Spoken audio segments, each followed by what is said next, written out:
role-playing games, setting a scene is very important.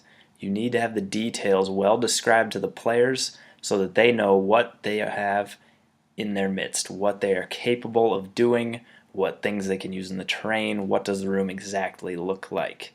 Yes, battle grids, maps, minis, all kind of lay this out. It makes it very clear for them, which is nice.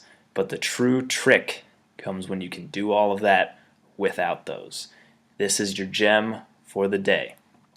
I'll start off with the story where it comes from, and many have experienced it over the years. Take it and use it. There was a game master sitting in a hobby store just running a weekly game. He had the same players that showed up every week.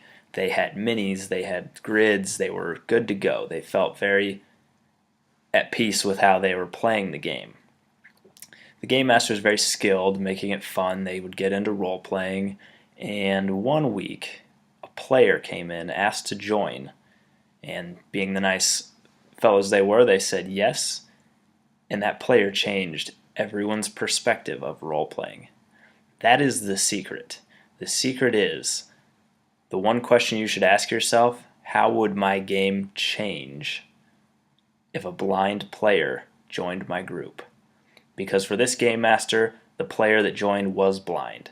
The player was very nice and said, do things as you normally do, but please give me some good description so I know what's going on, as I cannot see the grid or the minis. So the DM took it upon himself, or the GM, to relay the information with more detail. And soon he started seeing the other players doing the same. When they knew they had a blind player at their table, suddenly they had to bring their characters to life. They could not just point to a mini, or they could not just say, I'm a human rogue.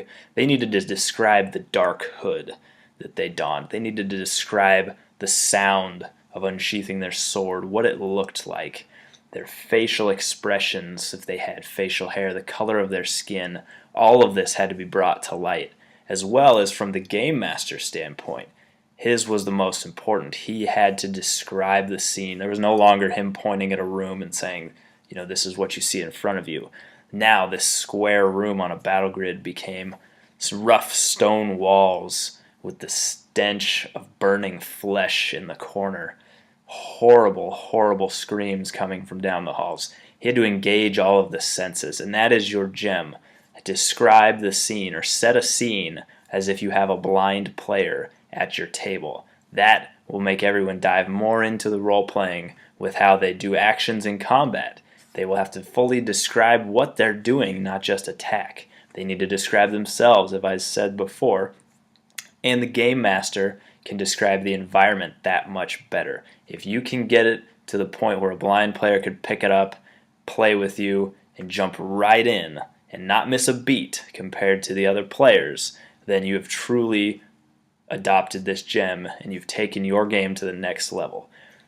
Experienced game masters in games that use no grids, that use no minis whatsoever, they have almost had to use this to get the true satisfaction out of it. They have for years, whether they knew it or not, have been using this technique. They've been describing things in such detail that if a blind player sat down, they could just jump right into the game. They've known it for years. Now, to make it adaptable for you, that's all you need to do. You need to tell your players and yourself that there is a blind player sitting at the table. Whether they're there or not, it's going to raise your game to the next level, trying to accommodate that at your table. That is your GM gem. Take it and use it.